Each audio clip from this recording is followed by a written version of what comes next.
Ok, então, vamos lá dar continuidade ao nosso estudo aqui.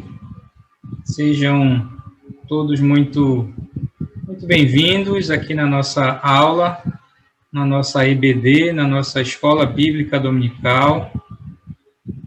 E, como você sabe, nós estamos estudando essa apostila chamada Perguntas Importantes 1, tá? Que são uma sequência de 10 perguntas, tá?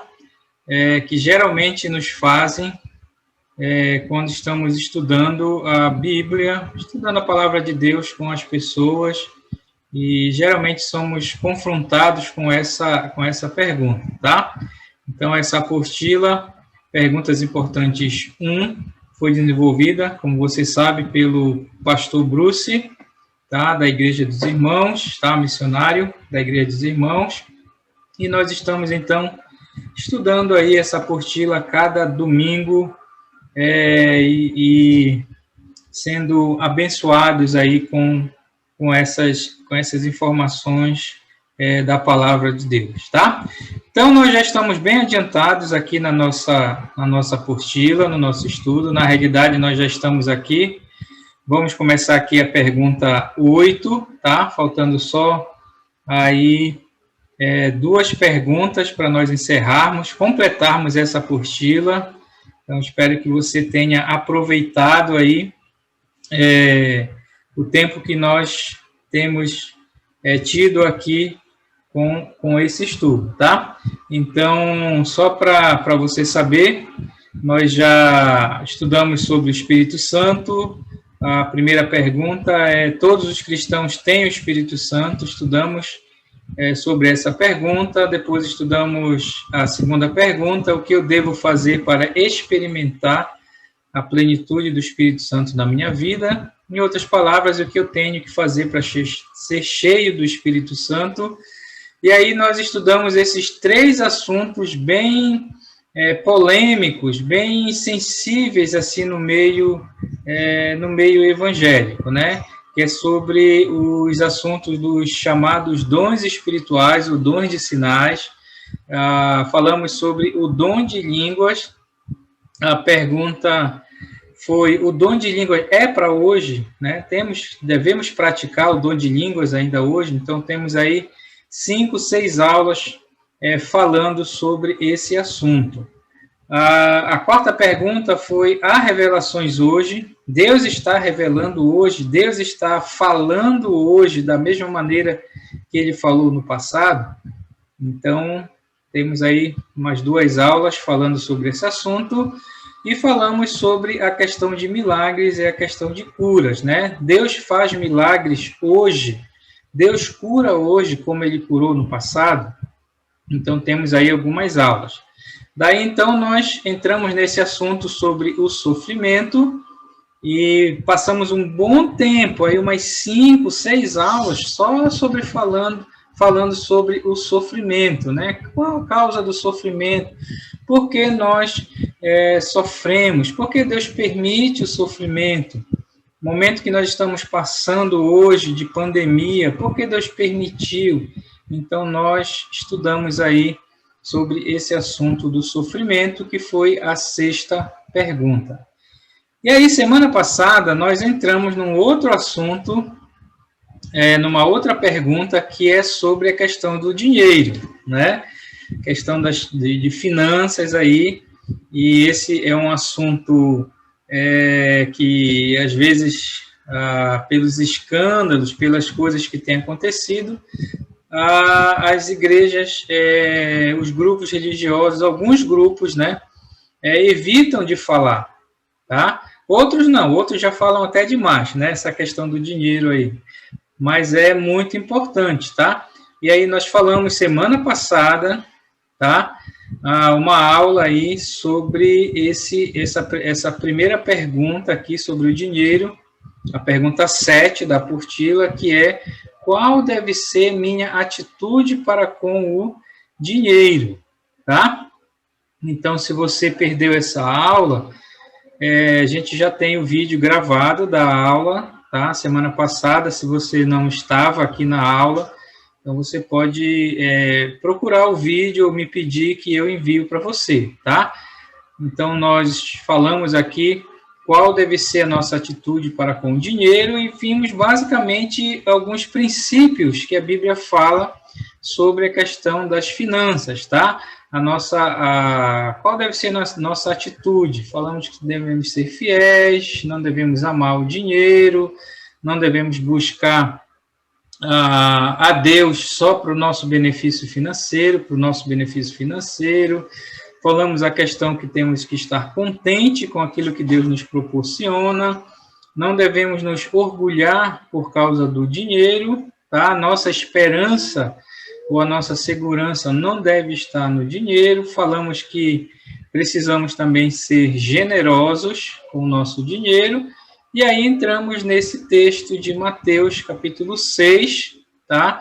Onde Jesus fala sobre essa questão da nossa atitude em relação ao dinheiro, tá? Falando dos tesouros no céu, tesouros na terra, questão dos olhos, a questão de que não podemos servir a dois senhores, e terminamos o texto falando a questão que Jesus falou que nós não devemos andar ansiosos por causa da nossa situação, por causa das nossas necessidades, porque Ele sabe aquilo que a gente precisamos buscar as coisas de Deus em primeiro lugar, tá? Então, passamos aí quase 1h30 falando sobre esse assunto, sobre a nossa atitude para com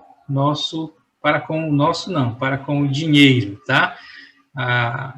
Com as finanças na nossa vida, tá bom? Então, essa foi a aula de semana passada. A pergunta 7, qual deve ser minha atitude para com o dinheiro? Bem, como eu falei, ainda vamos ter 2 aulas falando sobre esse assunto de finanças, tá? Hoje nós vamos estudar aqui a pergunta 8, tá? Deus precisa do meu dinheiro, tá? Na próxima semana, na próxima aula, nós vamos estudar a pergunta 9, que é como ser próspero, e, finalmente, se Deus quiser, a pergunta 10, que já é saindo um pouco desse assunto, mas é uma pergunta que geralmente há muita confusão, que é o assunto sobre fé, né? O que é fé? A pergunta 10, tá? Mas hoje nós vamos aqui nos concentrar na 8ª pergunta. Deus precisa do meu dinheiro, tá? Ok? Então vamos lá. Vamos entrar aqui na pergunta de número 8. Lembrando que esse é um aplicativo que nós temos aí com essas perguntas, tá? Aqui nesse aplicativo nós temos as aulas, tá? As aulas, mas no outro aplicativo nós temos o vídeo de todas as aulas, tá? Então são dois aplicativos aí que nós temos em relação a essa apostila, ok? Então vamos lá. Deus precisa do meu dinheiro? É interessante porque a gente que é do mundo evangélico, né, nas igrejas, claro, a gente já vai dar logo a resposta, né? Você sabe que Deus não precisa do nosso dinheiro, isso está na ponta da língua, né? Todo cristão sabe disso, né? Mas é interessante que muitas vezes, mesmo sabendo dessa verdade, mesmo tendo a resposta na ponta da língua dessa pergunta, mas às vezes a gente age como se Deus realmente precisasse ou dependesse do nosso dinheiro, como a gente vai ver aqui nessa aula, né? Sabemos que Deus é soberano, Deus ele é autossuficiente, Deus não precisa de nada, né? E nem de ninguém para existir, tá? Então, são verdades que a gente precisa sempre lembrar, tá ok? Então, vamos lá, vamos entrar aqui na aula, tá? Você acompanha aí na sua apostila também, lembrando que você pode também baixar essa apostila impressa, se você quer ela impressa, nós temos essa versão também da apostila impressa, você pode baixar também, ou pode ter no seu celular e ficar usando, estudando quando você quiser, tá ok? Então, vamos lá. Então, o estudo começa falando primeiro da questão das finanças, do dinheiro, a questão no Antigo Testamento, tá? Como era no Antigo Testamento, para nós termos essa noção, essa ideia aqui, tá? Então, vamos lá. No Antigo Testamento, a nação de Israel era uma teocracia, tá?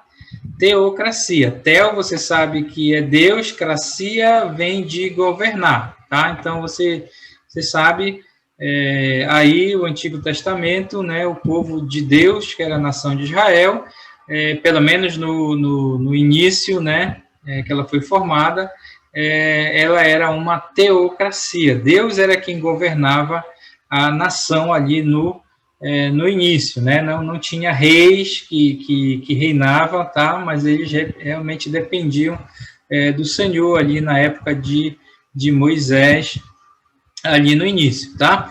A gente sabe também, como diz aqui, que a sede do governo de Deus ali para a nação de Israel era o templo, tá?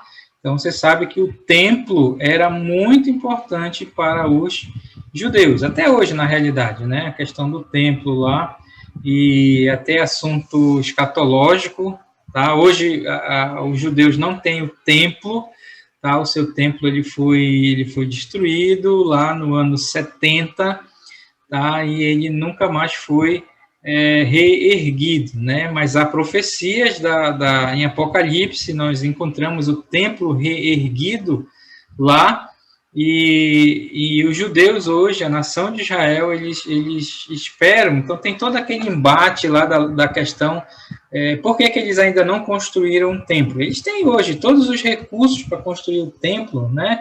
Todas as ferramentas, todos os equipamentos, tudo, né? Os sacerdotes e tudo, mas por que eles não constroem hoje? Claro que é uma questão profética aí, mas também é a questão da localização, né? Então, há essa briga lá que aonde é para ser construído o templo, a localização do templo, os muçulmanos ergueram aquela sua construção lá, né? Então, tem essa briga lá. Mas, enfim, isso é assunto de escatologia, assunto de Apocalipse, não é o nosso tema aqui, mas você sabe que para o povo de Deus, para os judeus, tá? Para Israel, o templo era muito importante, era a sede do governo deles, tá?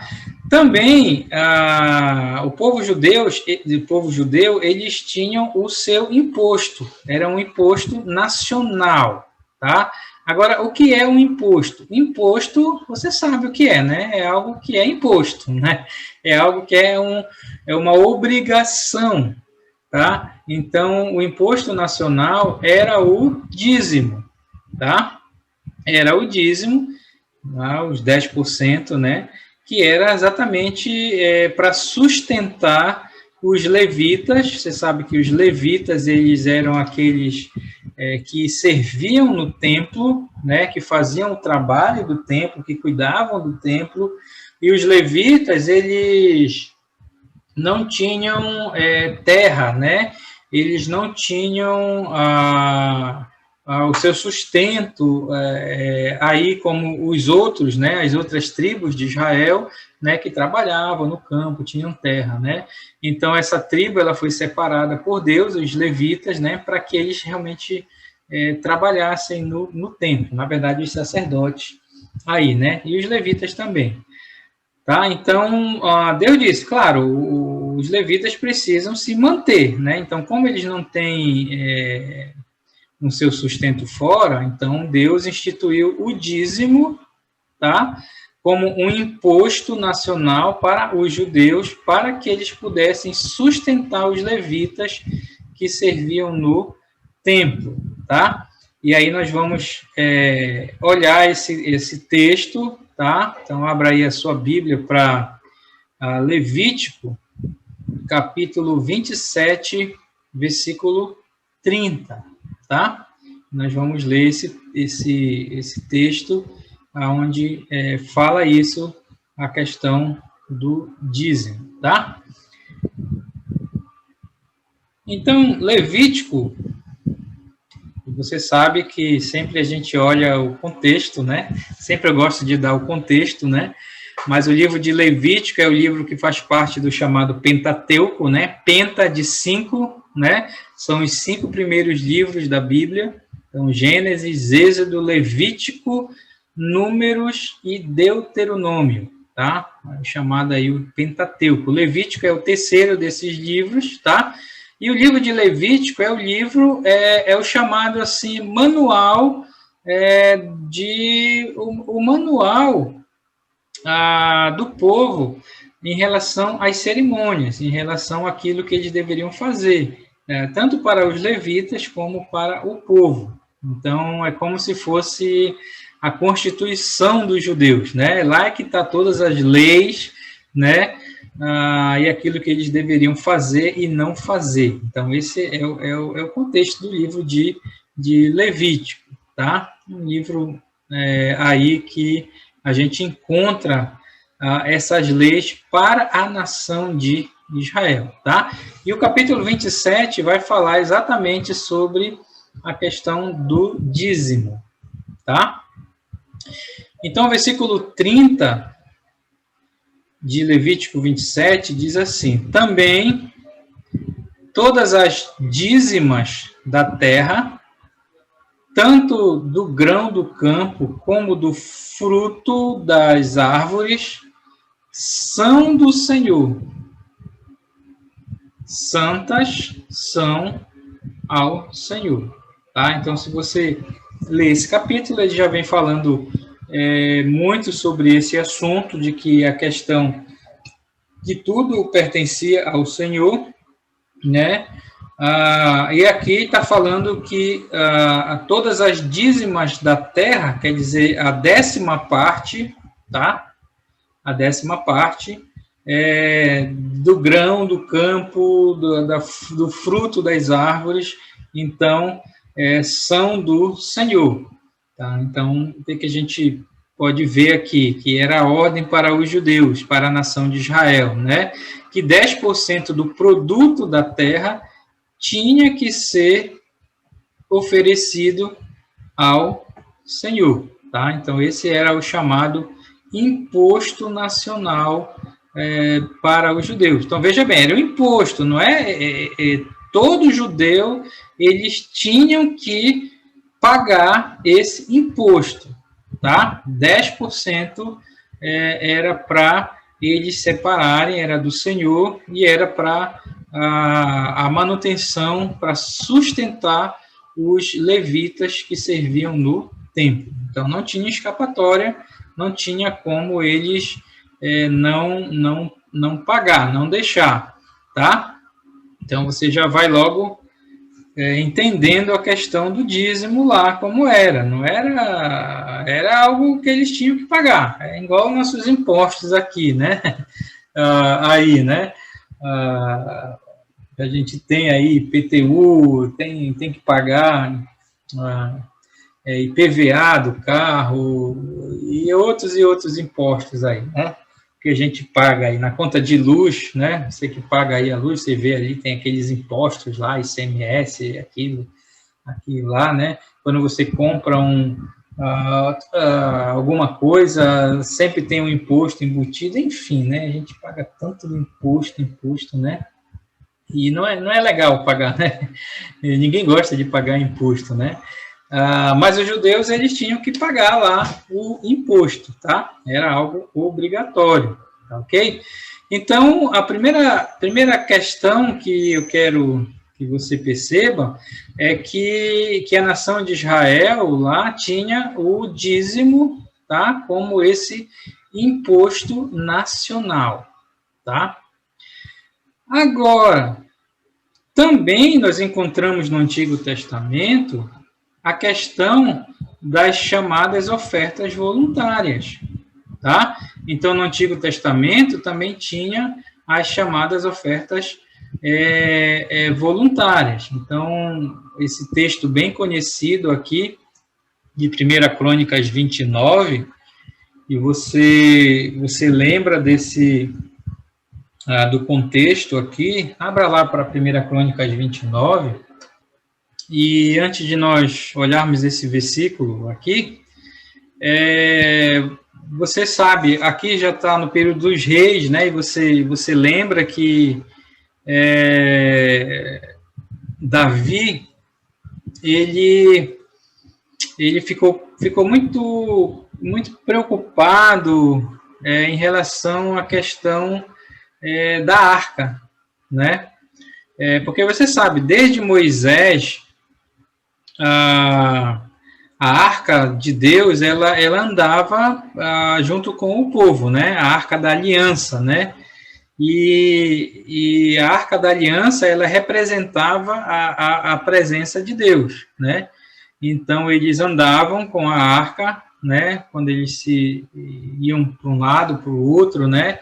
E aí houve vários episódios em relação à arca, você lembra disso, né? E quando eles se estabeleciam no local, o que acontecia? Eles montavam aquela barraca chamada o tabernáculo, né?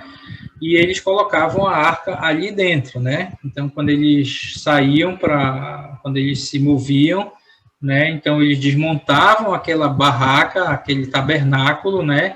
E eles, então, carregavam a arca para lá e, quando chegavam no local, eles montavam de novo e colocavam a arca lá e ficaram nisso por vários e vários anos.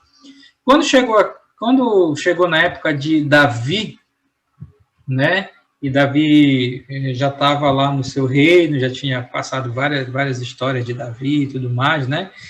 Então, Davi, ele percebeu uma coisa, né? Ele chamou o profeta e ele disse, olha, eu fiquei pensando aqui, eu tenho esse palácio tão bonito, né? Eu tenho essa casa aqui, tão bonita, e a casa de Deus, né? A arca, fica aí nessa barraca, né? Para um lado, para o outro, para cá, para lá, né?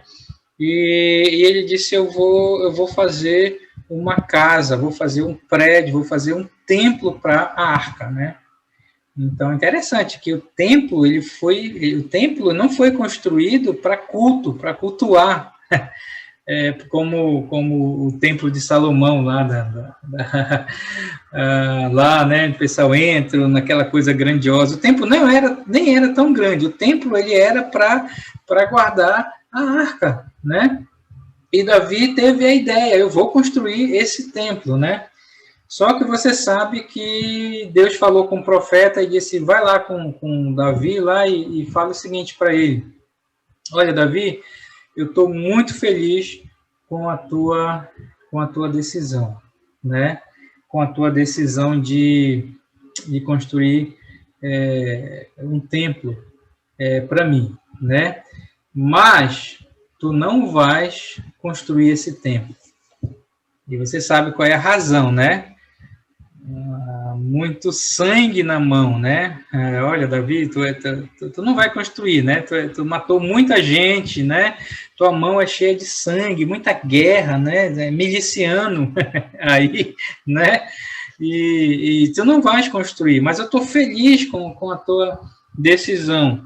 Mas quem vai construir não vai ser tu, mas vai ser o teu filho que vai se sentar no trono depois de ti, né? E a gente sabe que o filho era Salomão, né? Aí, né? Então, aqui nesse texto de 1 Crônicas 29, né?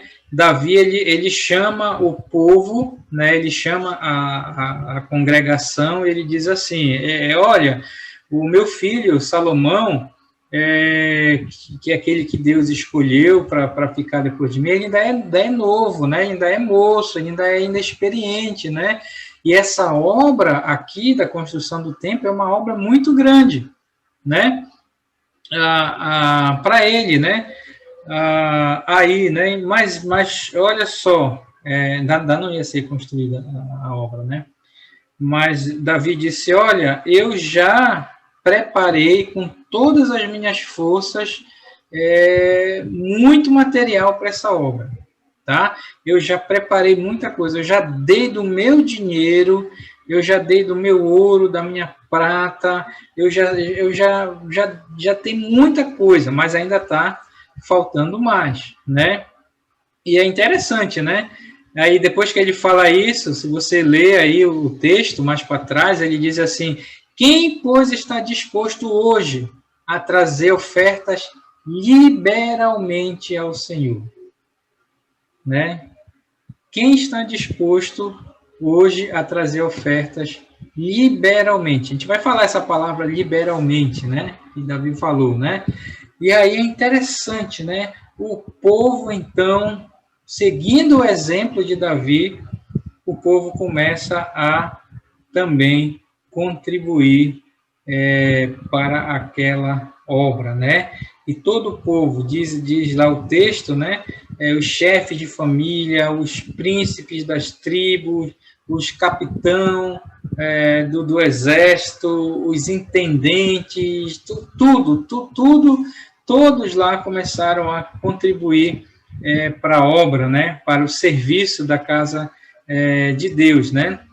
E começaram a trazer todas aquelas ofertas. E aí o versículo 9 diz assim: o povo se alegrou com tudo que se fez voluntariamente. Olha só essa palavra aqui, voluntariamente. Porque de coração íntegro deram eles, o povo, né, liberalmente ao Senhor. Também o rei Davi se alegrou com grande júbilo, né? Então, o povo se alegrou porque podia dar, as duas palavras lá, voluntariamente e liberalmente. Isso no Antigo Testamento, né? Então, se a gente pensar aqui nessa palavra voluntariamente, o que é voluntariamente, tá? Voluntariamente é diferente do dízimo lá, que era um imposto nacional.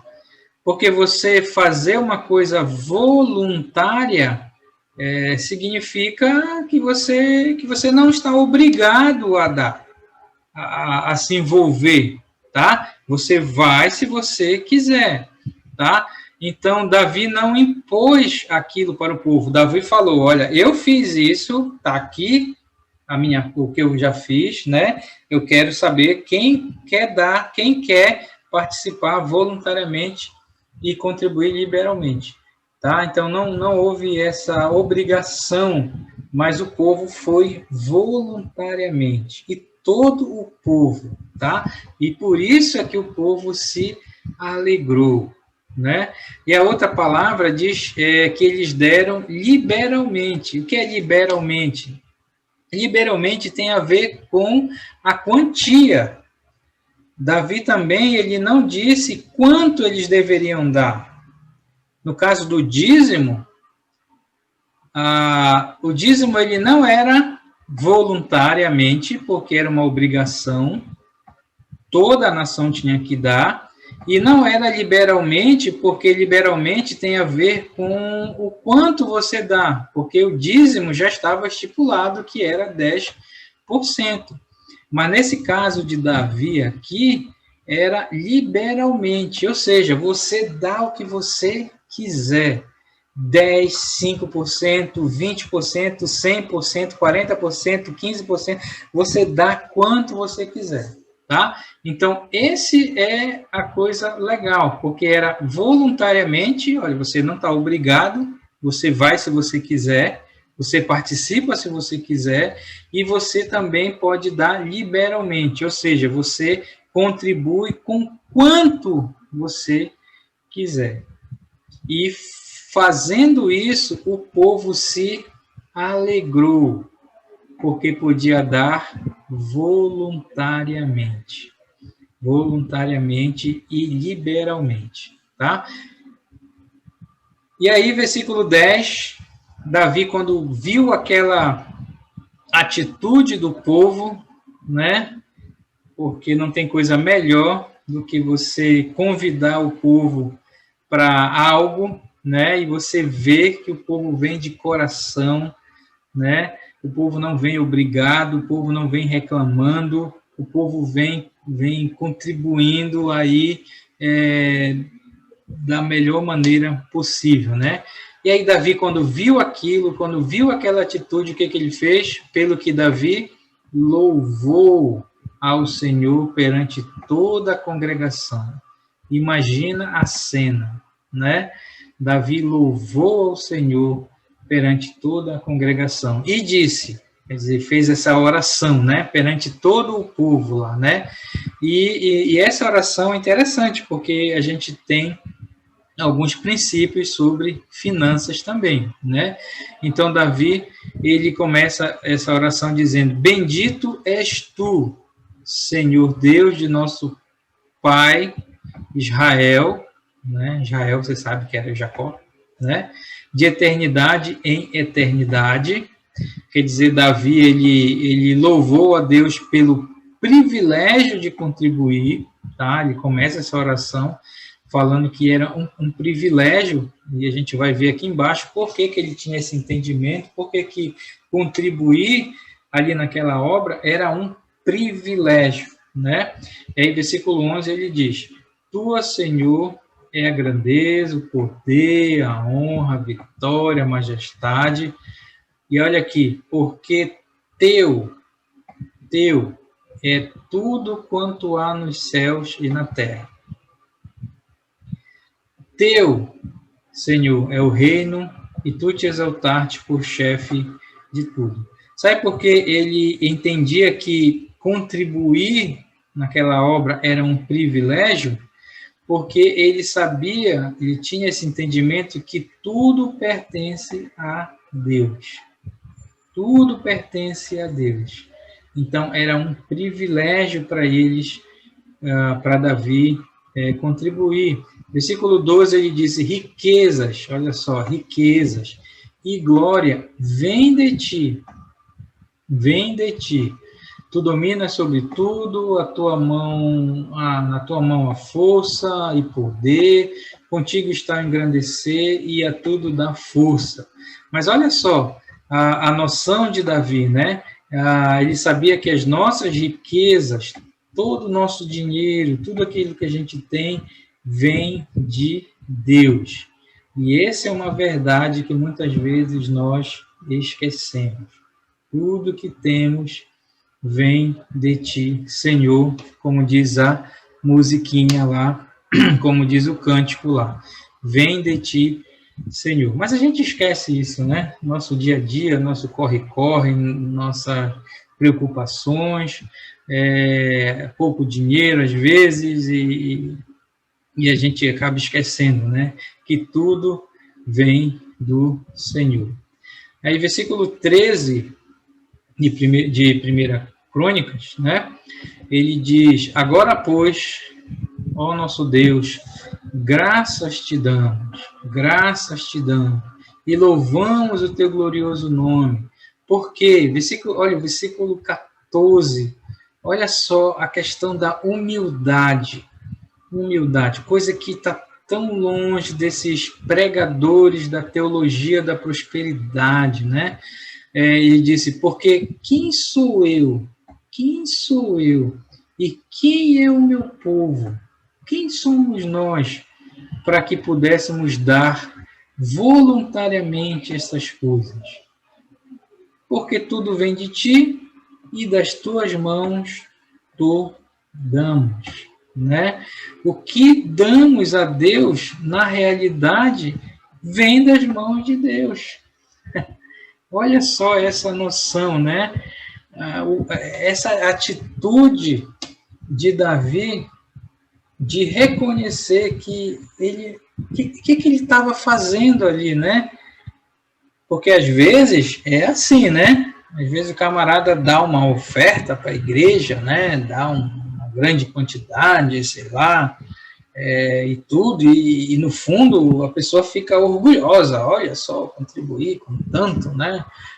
Aí para a igreja e tudo mais, olha só, vendi aquela casa e dei a metade lá, né? E aí fica com esse orgulho, né? E às vezes a gente é assim também, né? Fica orgulhoso que a gente contribui, né? Davi parou para pensar, vendo tudo aquilo, toda aquela cena, né? Ou talvez olhou para a prata, para o ouro que ele separou dele, o dinheiro que ele tirou do bolso dele, que estava ali, ele olhou para aquilo que o povo estava trazendo, né? E o povo se alegrando porque estava contribuindo e já tinha muita coisa para fazer o templo, né? E eu penso aqui, Davi de repente parou, pensou na sua vida e disse: quem sou eu? Quem é esse povo para que a gente pudesse dar voluntariamente, né? Todas essas coisas, né? E ele disse: sabe por quê? Porque isso vem de ti. Isso tudo vem das tuas mãos, tudo isso é teu. A gente está dando o quê para ti se isso é teu, né? E aí tem esse exemplo aqui que eu achei legal do filho do pai, né? Que fala que uma criança queria dar um presente a seu pai pelo seu aniversário, né? E aí o pai tinha dado o dinheiro para o seu filho e levou até a loja, né? E então tudo veio do pai, mas o pai recebeu com toda alegria, como uma expressão de amor do seu filho, né? É assim que acontece, né? Aqui nesse exemplo, né? O pai recebeu aquele presente do filho, né? Mesmo que o filho tenha comprado com o próprio dinheiro do pai um presente para ele mesmo, né? Mas o pai olhou a questão do amor, a questão da alegria do filho, né? Então, é assim que Deus age, né? Porque Deus é a fonte de tudo o que temos, né?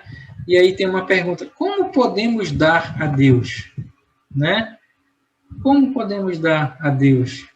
Como é que a gente pode dizer que a gente está dando o dízimo, tanto faz, sei lá, a oferta, se é dele, né? Se é dele, né? Por isso Davi falou que contribuiu tirando sua oferta da mão esquerda de Deus e colocando na mão direita. Eu achei essa comparação, né? Quando a gente contribui, né? Imagina as mãos de Deus, né? Então, o dinheiro está aqui numa mão de Deus, a gente diz: olha, a gente quer dar uma oferta para Deus. Simplesmente, o que a gente faz? Você tira a oferta da mão direita e põe na mão esquerda, mas aquilo já era do próprio Deus, né? Então, nós temos esses dois exemplos de contribuição aqui no Antigo Testamento. A questão do dízimo, tá? Que era um imposto nacional, né? E era estipulado, então não era o dízimo não era algo voluntário, porque era obrigado, isso eu quero que você entenda, e não era algo com liberalidade, porque era estipulado o valor, 10% e você tem que dar 10% e pronto, né? Mas a gente tem também os exemplos de ofertas, né, que foram dadas voluntariamente, como é o caso aqui de Davi, e liberalmente, tá? Isso no Antigo Testamento, tá? Agora, no Novo Testamento, já no Novo Testamento, que tal no Novo Testamento? O que a gente tem no Novo Testamento sobre essa questão de contribuir, de ofertar, tá? Então, olha só, o dízimo é só mencionado no contexto dos judeus. Bem, eu não vou entrar na questão, eu tenho minha opinião sobre isso, mas eu sei que esse é um assunto bem polêmico, é aquela coisa, né? Poderia ter essa pergunta aqui, né? O dízimo é para hoje, né? E você sabe, tem muitas pessoas que há esse embate de dízimo, né? O dízimo é para hoje? A igreja tem que pagar o dízimo, né? Lá como os judeus, ou como é? Então, depois da aula, a gente pode conversar e você pode dar a sua opinião em relação a isso, tá? Mas eu não vou entrar nessa questão, tá? Mas o dízimo no Novo Testamento, se você ver, ele sempre é mencionado no contexto dos judeus, tá? Mas, mesmo assim, a responsabilidade de contribuir continua,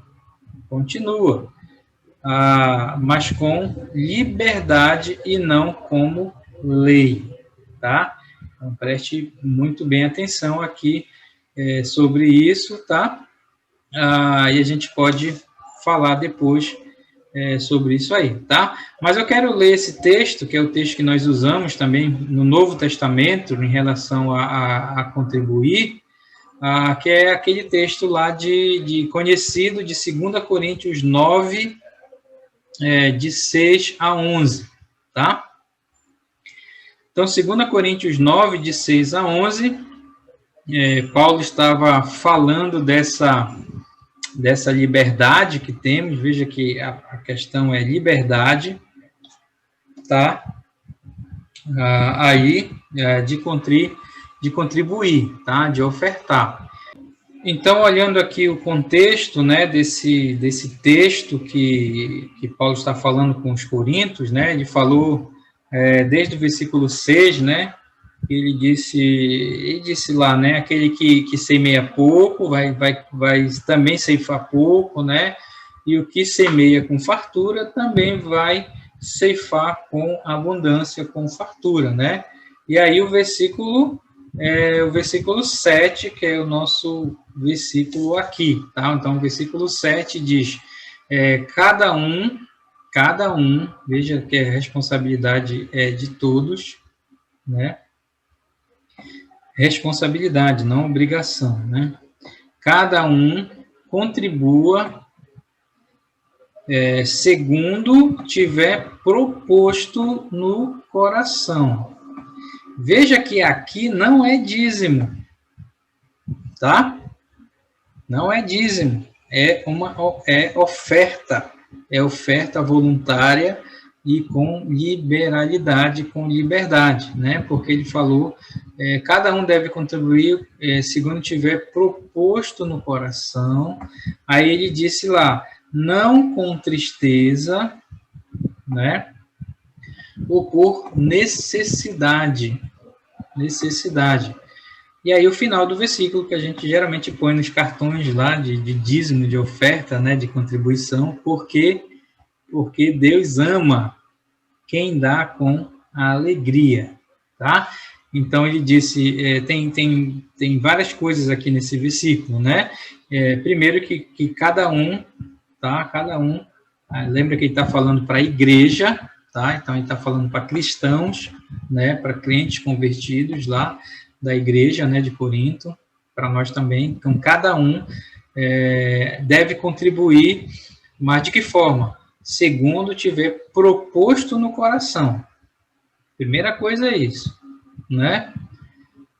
Quer dizer, o valor que damos, contribuímos, tem que ser algo que foi proposto. E aí tem um detalhe, proposto antes do fim do mês e não apenas do que sobra. Claro, né? Então, proposto no coração. Aí ele falou, e não deve ser feito com tristeza, então não adianta você ofertar com tristeza, né? Aí reclamando e tudo mais, né? Isso é bem sério, né? A gente cai nisso, né? Me lembrei que pastor, nosso saudoso pastor Nonato Pantoja, pastor da nossa igreja, Igreja dos Irmãos de Castanhal, já é falecido, né? Mas eu lembro de um estudo dele falando sobre finanças, né? Eu nunca esqueci isso, nunca saiu da minha mente. Eu nem sei de tudo que ele falou lá, né? Ele falou muita coisa, mas eu nunca esqueci o que ele disse. Ele disse assim: olha, para muitas famílias, o dia mais triste do mês é o dia do pagamento. É o dia que todo mundo recebe o seu salário da empresa do que trabalhou. Ele disse, esse é o dia mais triste do mês para muitas famílias. Olha, isso nunca saiu da minha cabeça. Nunca saiu, né? E você sabe por quê, né? Que isso acontece muitas vezes, né? A gente recebe e aí tem que paga aqui, paga ali, ainda tem que dar esse negócio desse dízimo, dessa oferta, dessa contribuição, e a gente fica triste, né, chateado. E eu nunca esqueci isso de ser, mas é verdade, né? Que homem sábio era aquele pastor lá, né? E ele fala aqui, né? Não com tristeza, não adianta contribuir com tristeza. E ele falou, ou por necessidade, né? Por que necessidade, né? Eu fiquei pensando aqui, disse, não adianta você contribuir por necessidade, né? Aqui embaixo diz, quando contribuímos por necessidade, não temos alegria, né? Então a gente pode pensar e discutir isso aqui mais depois, né? Eu fiquei pensando várias coisas aqui. O que é esse contribuir por necessidade? Que não é para a gente fazer isso, né? Fiquei pensando a questão de como a teologia da prosperidade ensina, né? Você dá para Deus, se você está precisando de um carro, então vende a tua bicicleta e dá o dinheiro para Deus, que Deus vai te dar. Se você está precisando de uma casa, vende a tua casa e dá o dinheiro, que Deus vai te dar outra casa. Tá? Então, por necessidade, pode ser isso, né? Pode ser outras coisas também, a gente pode conversar depois, tá? Mas esse é o padrão aqui que nós temos no Novo Testamento. É proposto no coração, tá? E não com tristeza ou por necessidade, porque Deus ama quem dá, quem contribui com alegria, né? Olha, a gente não gosta, né, quando a pessoa vem pagar alguma coisa que te deve, ou, sei lá, te dá algum dinheiro, e a pessoa faz isso chateado, com raiva, a gente não se sente bem, né? Quanto mais Deus, né? E quantas vezes a gente já ofertou de uma maneira que deixou Deus realmente triste, né? E não alegre, né? Por a gente estar contribuindo, né? Aí, né? Aliás, isso é tão sério, né? Você lembra aquele texto de Mateus que Jesus falou? Que se você estiver lá dando a sua oferta, né? E se você lembra naquele momento que você está brigado com alguém, está em dificuldade de relacionamento, né? Que você está chateado, enfim, né? Jesus falou, olha, é melhor você deixa a tua oferta ali e vai primeiro resolver o teu problema. Porque Deus não vai aceitar isso. Depois que tu resolver o teu problema e tudo mais, daí você vem e dá a sua oferta, né? Ali. Lembrei desse texto também, né? Então, olha só. Ele falou que é proposto no coração, tá? Então, se é estipulado um valor a ser contribuído, então não é dado com alegria, tá? Por que a questão do dízimo é tão complicada, né? Você sabe, você já deu o seu dízimo não com alegria, né? Todos nós já fizemos isso. Porque parece que é algo obrigado, E o ser humano não gosta de nada obrigado, ainda mais essa questão de dinheiro, né? De dar obrigado, né? Quem gosta de pagar imposto, né? Como diz aqui, é como pagar um aluguel, né? Ninguém tem alegria em pagar suas contas. Né? Eu não conheço. Pode ser que você fique alegre, né? Mas olha, a gente não gosta, né? De pagar a conta, né? Mas tem que pagar, né? A gente consome, a gente usa, né? E a gente tem que pagar, mas no fundo a gente não gosta, né? E às vezes o dízimo é assim também, né? A gente está dando, está sendo fiel, mas lá no fundo, gente, né? Porque é algo estipulado. Olha, eu não estou dizendo que você não deve dar o seu dízimo, não deve parar, nada disso, tá? A gente só está dando aqui alguns princípios, tá? Para você, não estou falando se dízimo é certo, se dízimo é errado, não, e tudo mais, nada disso aí, tá? Então, tenha isso em mente aí, tá ok? Pare com a sua, com a sua coisa aí de não querer mais contribuir, tá? A mesma coisa com o dízimo, né? Na realidade, 10% é pouco, né? Se você for olhar, né? 10% é muito pouco, né? Para a maioria das pessoas, né? Aí você pode dizer, não, mas para mim não é não, né? Enfim, né?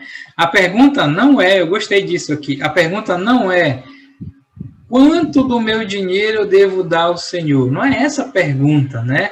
Mas a pergunta certa é, eu devo ficar com quanto do seu dinheiro, ou seja, do dinheiro de Deus, para gastar nos meus desejos, nas minhas contas, nas coisas que eu preciso, né? Então, eu gostei disso aqui, né? A pergunta não é quanto do meu dinheiro eu devo dar ao Senhor, mas quanto eu devo ficar do dinheiro dele para mim, né? Para que eu me mantenha aí, né? Então, liberdade não implica em falta de disciplina também, né? Ou algo opcional. Eu sei que alguns você pode dizer, mas se a gente falar que não é mais para dar o dízimo, aí que o negócio vai pegar mesmo, né? E aí que a coisa vai por água abaixo, aí água abaixo e afunda tudo mesmo, né? Então, infelizmente é assim, né? Mas isso é por causa da nossa infidelidade. Você sabe disso, né? Proposto no coração, a gente precisa determinar quanto podemos contribuir. Se você ler aquele texto de Paulo lá, ele disse, olha, não é para a pessoa se matar contribuir além do que ela não pode, né? Não é para que alguns fiquem pesados para alguns e outros tenham alívio, né? Ele diz, contribui conforme as suas posses, conforme aquilo que Deus tem te dado. E para você não é uma questão de fé. A gente vai estudar sobre fé, né? Não, é fé, tem que ter fé, né? E às vezes a gente tem esse pensamento errado sobre fé aí, né? Mas a gente vai estudar sobre fé aí, né? Muitas vezes a gente fala essa questão de fé, mas na verdade a gente está tentando a Deus, como Satanás lá, né? Mas enfim, Paulo falou, não adianta você dar e depois você morre de fome, não é isso que Deus quer, não. Não, mas tem que ter fé. Não é assim não é assim que a coisa funciona, né? Então precisamos determinar quanto podemos contribuir. Quanto podemos contribuir? Liberdade deve nos levar a contribuir com liberalidade. Tá? Então, a gente não é obrigado, como a gente não é judeu, como nação de Israel, tá obrigado, né, a pagar o dízimo, como os judeus lá, né? Mas isso não quer dizer que a gente também está livre de contribuir. É bem diferente. A gente tem essa liberdade, tá? Mas isso não deve fazer com que a gente seja relaxado, né? Aí, mais do que a gente já é, né? Então, pessoa fala, né? Então, quanto, né? O pessoal pode perguntar assim, mas se a gente deixar cada um escolher, o pessoal vão dar mesmo. Então no meu coração está dizendo que eu devo dar 5%, né? É esse, né? Não, então tá bom, então não é para dar 10, então eu vou dar 5. Meu coração está dizendo para 5, tudo bem, dá os 5, né? Mas saiba que você vai receber só 5% de usar a linguagem aí continuista, né? Você vai receber 5% de bênção, então. Né? E tem uma coisa que eu vou falar daqui a pouco, que eu fiquei pensando, né? Mas, aliás, vou falar agora, né? Porque eu gostei dessa frase aqui que diz assim, ó, se quer uma sugestão do quanto deve contribuir, comece, preste atenção, comece com 10% e aumente o percentual com a direção do Senhor. Olha, eu fiquei pensando nisso, né? Pensando nisso. Não estou lhe criticando, nem nada, né? Mas quanto tempo faz que você só contribui com os seus 10% para Deus, né? Quanto tempo faz? Será que é isso, né? Você sabe que as pessoas, os cristãos aí, a história, se você for ler e pesquisar os cristãos aí que são prósperos, cristão próspero, a gente vai falar da prosperidade, como ser próspero no próximo estudo, né? Mas cristãos prósperos, que são ricos, né? Sabe o que eles dizem? Eles dizem assim, olha, quanto mais eu contribuo, quer dizer, quanto mais eles aumentam um percentual, mais Deus aumenta a sua riqueza. Parou para pensar nisso? Né? Porque olha como o dízimo, às vezes, se torna uma coisa ruim. Porque, primeiro, você já tem aquela ideia que é obrigação. Então, se é obrigado, não é voluntário. Segundo, você já disseram para você que é 10% e pronto. Então, isso já não é com liberalidade, tá? Porque já foi estipulado o valor. E aí você não pode propor no coração, né? Se já está dito que é 10%. Mas tudo bem, enfim. Agora, a questão que eu estou querendo falar aqui é que sempre é 10%. No outro mês, 10%. No outro mês, 10%. No outro mês, passa o ano todo, é 10%. Passa o outro ano, é 10%. Você está há 30, 40, 50 anos contribuindo só com 10%. Nunca aumenta. E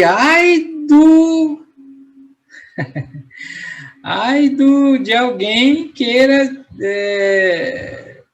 te cobrar mais dos 10%. Porque não, é 10%, é 10%. Sabe, eu fiquei pensando nisso. Aí depois o camarada reclama que a vida dele financeira nunca muda. Claro, você nunca muda os seus 10%, sempre é 10%. Eu conheço pessoas que dizem isso, né? Olha, às vezes eu contribuo com 10, às vezes eu contribuo com 15, com 20, né? Deus me abençoa, eu contribuo com mais. Aquele mês está ruim, eu contribuo com menos. E não é que Deus vai, eu contribuí com menos, nossa, Deus vai me amaldiçoar agora porque eu contribuí. Não, Deus não age assim. Lembra da pergunta?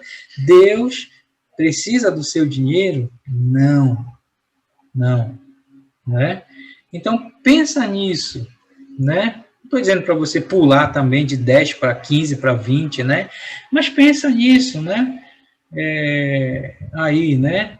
Então, é uma sugestão aqui, né? De quanto você deve contribuir. Começa com 10% e vai aumentando. E aí, olha, com a orientação do Senhor. Tem aquelas histórias daqueles homens que contribuem hoje com 90%, né? Sempre ouço aquela história do homem que era dono da Colinos, né? aquela marca, né? E dizem que ele era crente, e ele ficou rico e tinha tudo, essas coisas todas, né? Mas a história dele era, eu fui aumentando, Deus foi me abençoando e eu ia aumentando, Deus ia aumentando e eu ia aumentando mais o meu percentual, até que chegou um ponto que 10% era para mim, para as minhas despesas, e 90% do que eu recebia era para Deus. Ele disse, nunca me faltou, e eu vivia muito bem, tá? Então, coisas para a gente pensar, né? Pessoas acham que não podem contribuir assim, né? Sem sentir falta. Não, mas olha, já 10% me faz falta, imagine 15%, né? Aí que vai fazer falta mesmo. Então, esse pensamento nosso é mesquinho, né? E aí a gente fica na mesma, né? É impressionante que qualquer valor que se contribui, se feito com a atitude correta, como um ato de adoração, como um ato de liberdade, com alegria, você nunca vai sentir falta. Nunca vai sentir falta, né? É impressionante isso, tá? Porque além da bênção do Senhor, né? A nossa mente fica conectada realmente com Deus, tá? E aí, para fecharmos aqui esse tempo, né? Eu quero falar aqui sobre duas razões do porquê que nós devemos contribuir, tá? Nós devemos ofertar, seja o dízimo, tá? Seja a oferta voluntária ou com liberalidade, aí, tá? Então, por que que nós devemos ofertar, né?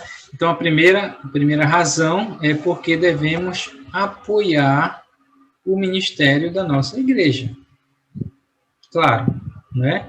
A gente deve apoiar o ministério da nossa igreja. E aí você lembra que Paulo falou para o pastor Timóteo, né? Na sua primeira carta para ele. Então, 1 Timóteo, capítulo 5, versículo 17 e 18, tá? Então, lembra aqui, né? 1 Timóteo, né? Paulo escrevendo para o pastor, que já era pastor Timóteo, né? Talvez da igreja de Éfeso, aí. E ele escreveu, né? Para Timóteo, né? Ele disse, olha, Timóteo, versículo 17, devem ser considerados merecedores de dobrados honorários, quem? Os presbíteros, mas quais? Que presidem bem e com especialidade, principalmente os que se afadigam na palavra e no ensino, tá? Versículo conhecido aí que a gente cita muitas vezes, né? Então, olha, Timóteo, ensina para a tua igreja aí, né? Que aqueles presbíteros, né? Aqueles que presidem bem, aqueles que se afadigam na palavra, no ensino, né? Aí pela igreja, essas pessoas devem ser consideradas merecedores. Olha, merecer é diferente de um presente, né? Presente é quando você não merece. Isso é presente. Se você merece e você fez algo e alguém diz, olha, eu vou te dar isso porque tu cumpriu tal coisa como um presente. Não é presente. Presente é quando você não merece, né? Então, merecedores aqui, ele merece ali, né? Dobrados honorários. Então, os líderes que trabalham na direção da igreja e se esforçam para ensinar a palavra, eles merecem um bom salário. E esse é um ponto aqui bem triste, né, das nossas igrejas aí, né, porque muitos líderes, muitos pastores têm que buscar outros meios, outra fonte, né, e alguns até entregam o ministério porque ficam naquela coisa, né? Ou eu cuido da igreja, ou eu alimento a minha família. Infelizmente, alguns têm estado nessa situação, hoje, estou falando de hoje, de agora, né?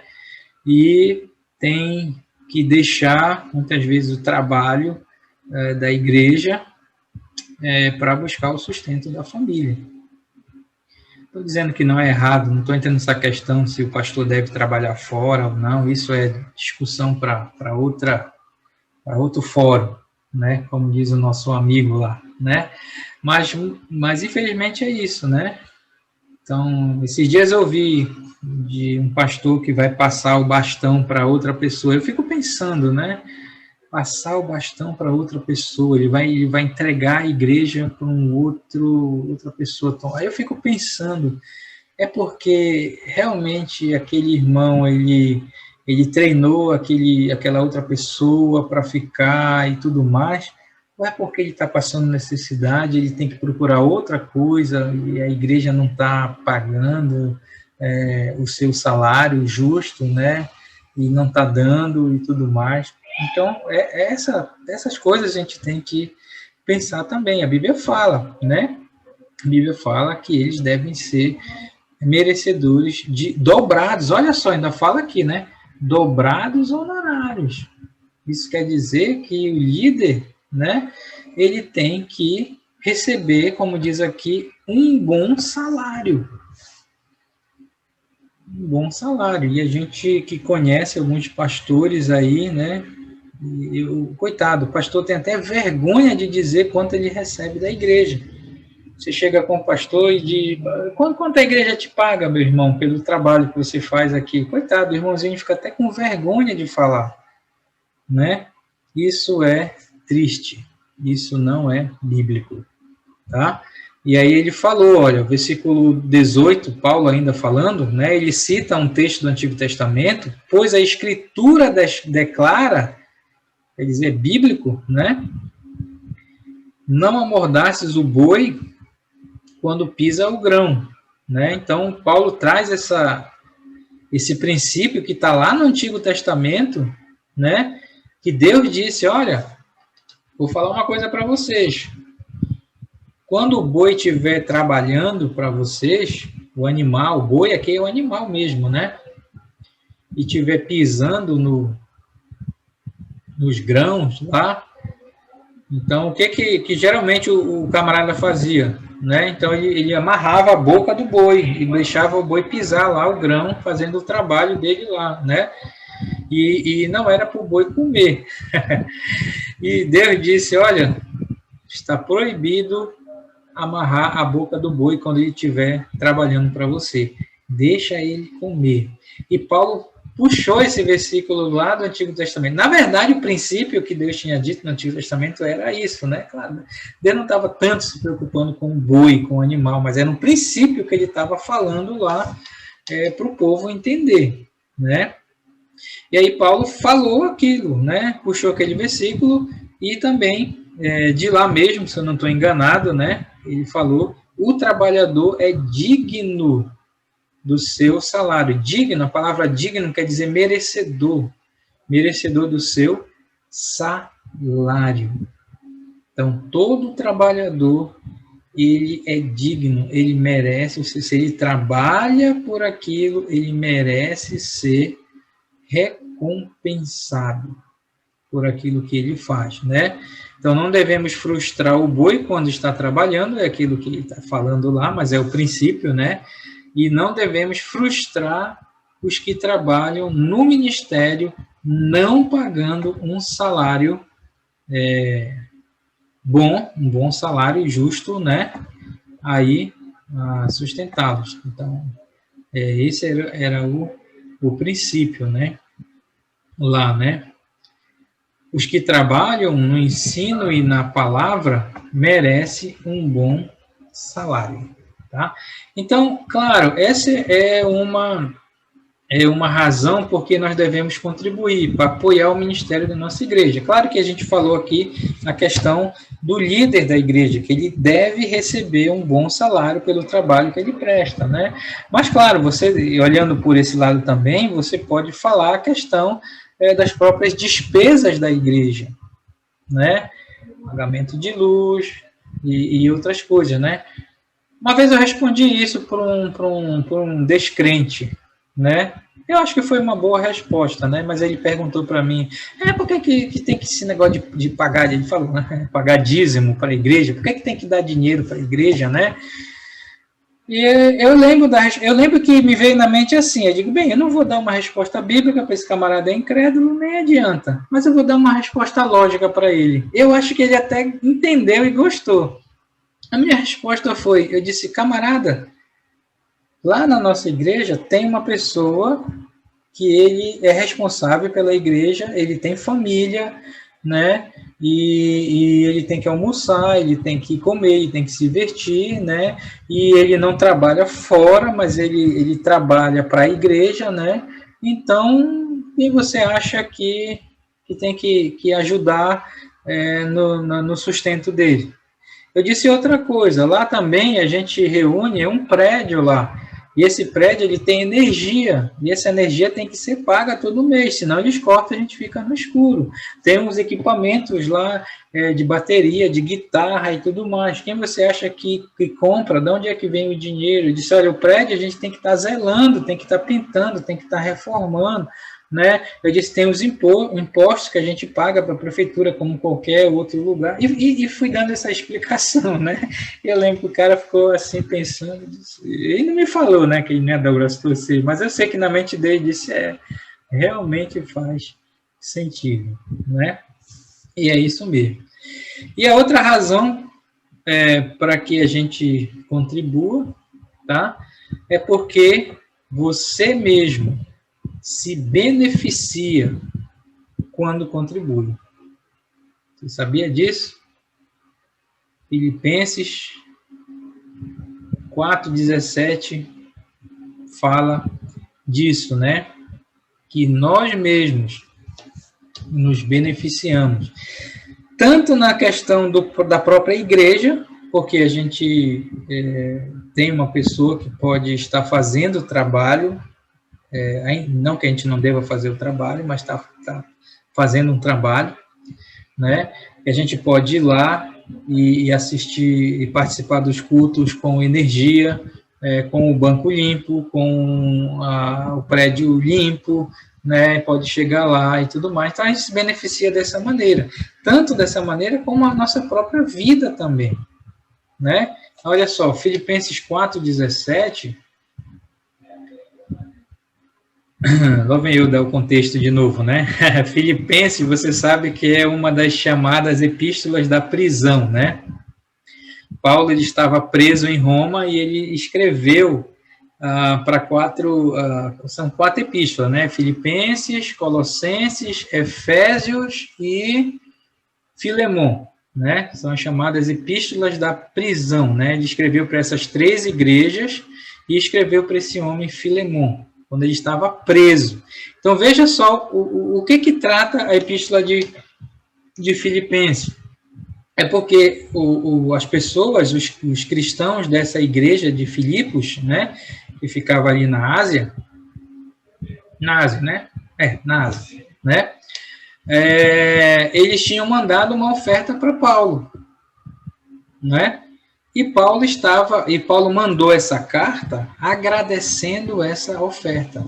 É por isso que Filipenses é uma boa carta para quando a gente quer conversar sobre princípios de finanças, de contribuir, de ofertar, tá? Mas aqui no versículo 17, o que ele disse? Ele vinha falando de vários outros assuntos, de oferta e tudo mais, né? Ele disse, não que eu procure o donativo, mas o que realmente me interessa é o fruto que aumente o vosso crédito, tá? Então, o que Paulo está falando aqui nesse versículo? Paulo não estava interessado na oferta que recebeu. Claro, ele recebeu a oferta, ele não rejeitou, isso é uma outra coisa também, né? de rejeitar a oferta, né? Não, se o irmão quer lhe dar uma oferta, você aceita. Eu aceito. Me lembro aí de ofertas que recebi, né? Lembro aí dos irmãos da igreja, né? Os homens, acho que foi os homens, uma época, né? Que chegaram aqui com uma cesta básica para mim. Mas, rapaz, foi muita alegria, né? Irmão, você aceita? Mas na hora, irmão, vá riando aí logo que já vai ali para a dispensa, né? Mas tem cristão que não aceita. Não, eu tenho dinheiro, rapaz, eu não preciso, né? E tudo mais, né? Isso é um problema, né? Aí, né, eu sempre aceitei. Se quiser me dar uma oferta, quiser trazer uma cesta básica aqui para mim, pode trazer que eu vou aceitar com todo prazer, tá?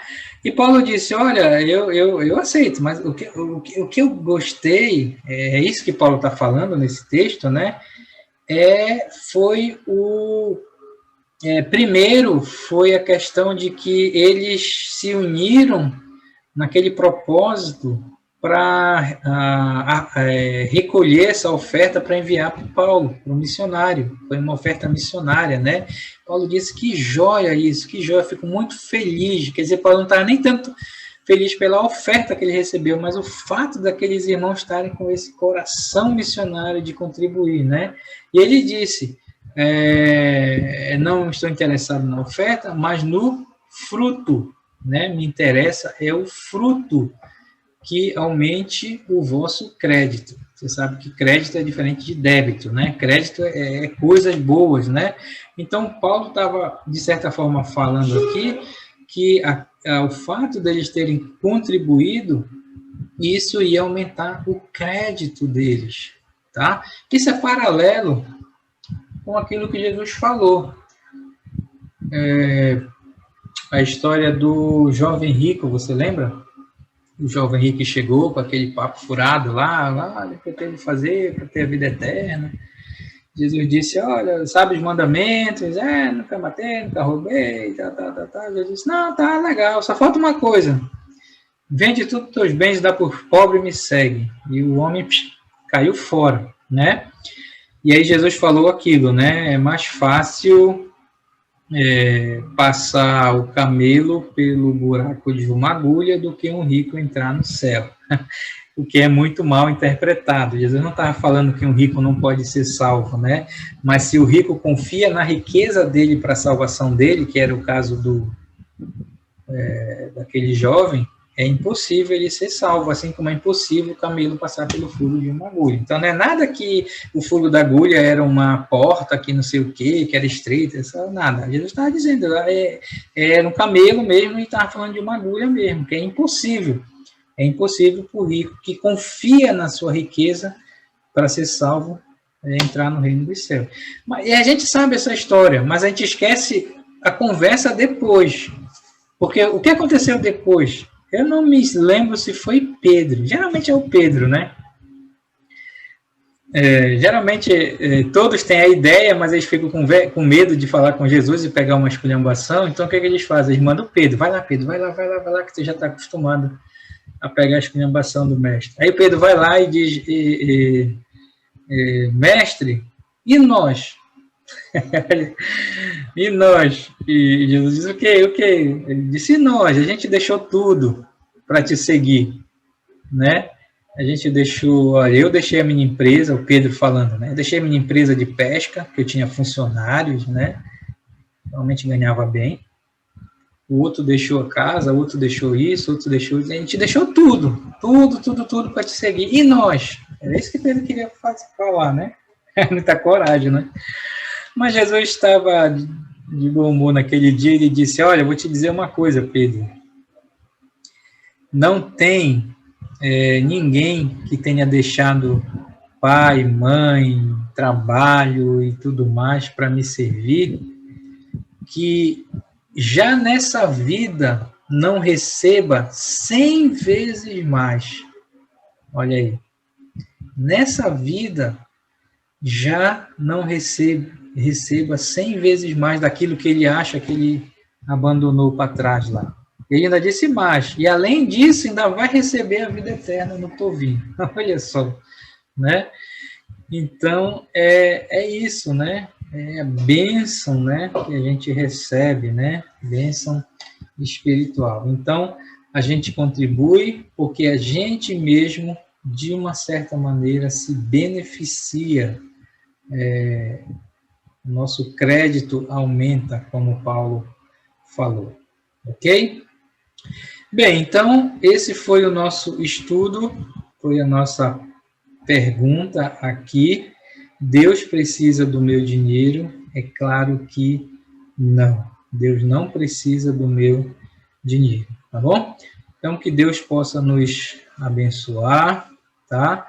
E que esses princípios aqui possam nos fazer melhorar cada vez mais nessa área financeira, na nossa atitude com o nosso dinheiro, fazendo aquilo realmente que agrada a Deus. Como diz o versículo de 2 Coríntios, né? Que Deus ama quem dá com alegria. Se não for com alegria, nem adianta, tá bom? Vamos orar, que Deus nos abençoe. Nosso Pai, nós te damos graças, Senhor, por esse tempo aqui, obrigado por esses princípios.